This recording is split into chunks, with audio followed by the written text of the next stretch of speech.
इस्लामाबाद में मुस्लिम लीग नून के रहनुमाओं की मीडिया से गुफ्तगू जारी है। हकीकत है, क्योंकि अब बात सिर्फ इलेक्शन की नहीं है। बात यह है कि इस इलेक्शन को चोरी करने वाले कौन थे। हर प्रिजाइडिंग अफसर के पास हुकूमत की गाड़ी होती है, पुलिस मुहैया की जाती है जो उसको पोलिंग स्टेशन से रिटर्निंग अफसर के पास वोटों समेत लेकर जाती है। ये अब इलेक्शन तय करने की बात नहीं है, ये तो पूरा इलेक्शन मशकूक हो गया है। आज सवाल ये उठता है कि इन प्रिजाइडिंग अफसर को अगवा करने वाले कौन थे। हम पहले दिन से ये बात कर रहे हैं कि ये अगवा जो किए गए, जो अब डेटा से साबित हो गया है कि एक मंसूबे के तहत, एक तरतीब के मुताबिक इन प्रिजाइडिंग ऑफिसर्स को एक मखसूस मकाम पर ले जाया गया जहां वोट तब्दील किए गए और फिर सुबह के वक्त इलेक्शन के ख़त्म होने के 12 घंटे या 14 घंटे के बाद उनको वहां पहुंचाया गया और ये इलेक्शन चोरी करने की कोशिश की गई। ये तो प्रिजाइडिंग अफसर वो हैं जो पकड़े गए। अब बात यह है कि जो नहीं पकड़े गए उनका जवाब कौन देगा।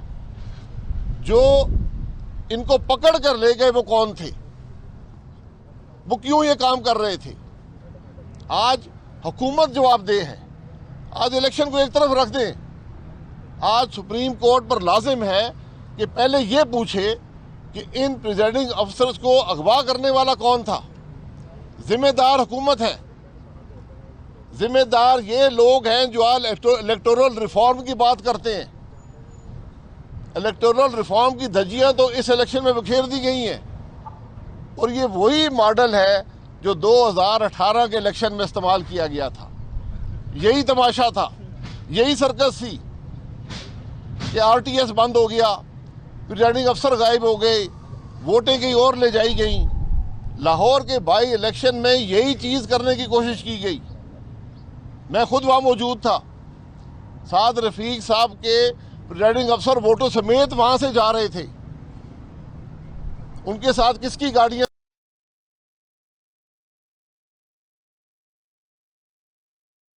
नून के रहनुमा मीडिया से गुफ्तगू कर रहे थे। शाहिद खाकान अब्बासी NA-75 डस्का के ज़िमनी इलेक्शन से मुताल्लिक कह रहे थे कि अब बात सिर्फ इलेक्शन की नहीं बल्कि ये बात इलेक्शन की चोरी करने वालों के हवाले से है। अब पूरा का पूरा इलेक्शन ही मशकूक हो चुका है। उन्होंने कहा कि सिर्फ 20 प्रिजाइडिंग ऑफिसर्स की ही बात नहीं है, वो तो पकड़े गए, उसके अलावा जो भी ऑफिसर्स मुलव्वस थे उनके हवाले से कौन तहकीकात करेगा। उन्होंने कहा कि सवाल ये भी है कि उनको गायब किसने किया। शाहिद खाकान अब्बासी कह रहे थे कि यही काम 2018 के जनरल इलेक्शन में भी हुआ जब कहा गया कि आरटीएस सिस्टम बैठ गया है, प्रिजाइडिंग ऑफिसर्स गायब हो गए हैं। उनके साथ एहसन इकबाल भी मौजूद हैं, मुस्लिम लीग नून के रहनुमा, मीडिया से गुफ्तगू कर रहे थे।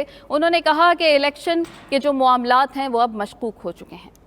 सारी सर्कस ये इलेक्शनों से शुरू ही होती है। ये डस्का में सर्कस लगी है।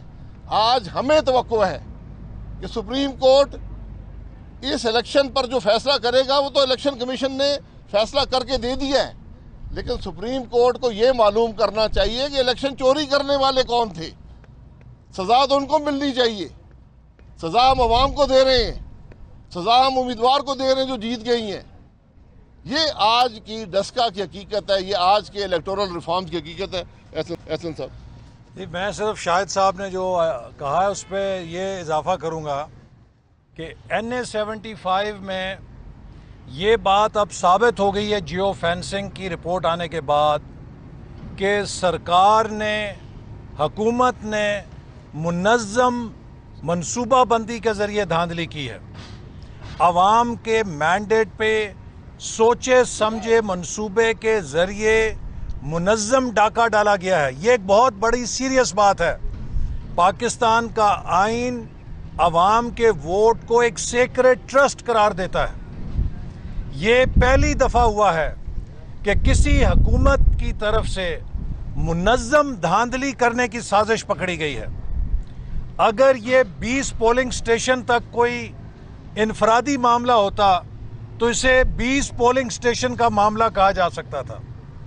ये एक मुनज़्ज़म साजिश हुकूमत की कॉन्स्पिरेसी पकड़ी गई है, लिहाजा ये अब 20 तक इसका दायरा इख्तियार नहीं है।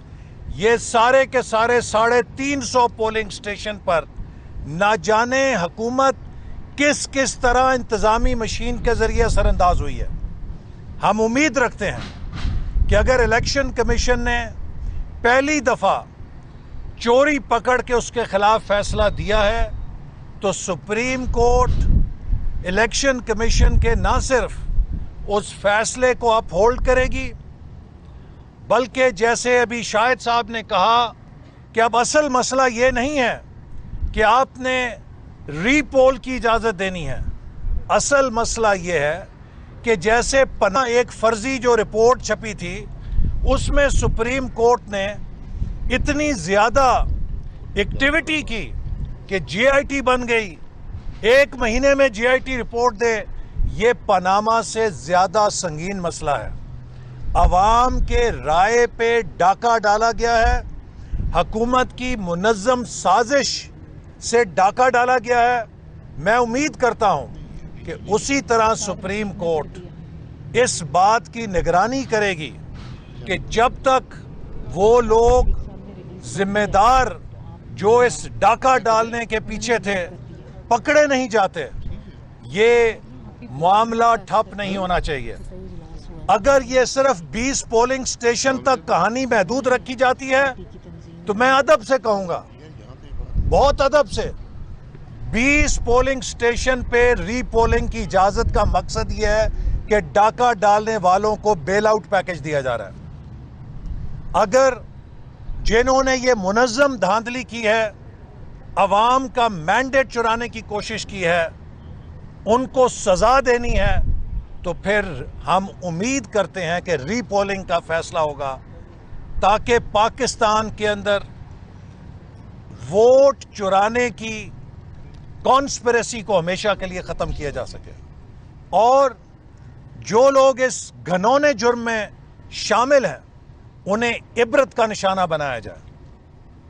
किसकी इजाज़त से, किसके हुक्म के ऊपर ज़िले की इंतज़ामिया, सूबे की इंतज़ामिया, डिवीज़न की इंतज़ामिया, पुलिस ने, वफाकी एजेंसियों ने इस घनौनी साजिश के अंदर हिस्सा लिया और अवाम के वोट पे डाका डाला। This is subversion of constitution. मैं अदब से उम्मीद रखता हूं कि सुप्रीम कोर्ट इन 20 प्रिजाइडिंग अफसर के अगवा के बाद इससे बड़ा सबूत नहीं हो सकता कि ये एक मुनज़्ज़म साजिश थी, और अगर ये मुनज़्ज़म साजिश थी तो ये फिर 20 पोलिंग स्टेशन तक महदूद नहीं थी, ये पूरे हलके में फैली हुई थी।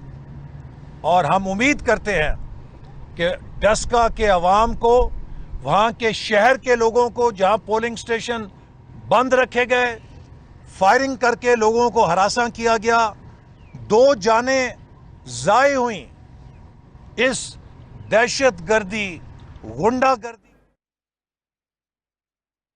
मुस्लिम लीग नून के रहनुमा मीडिया से गुफ्तगू कर रहे थे, आपने मुलाहिजा किया।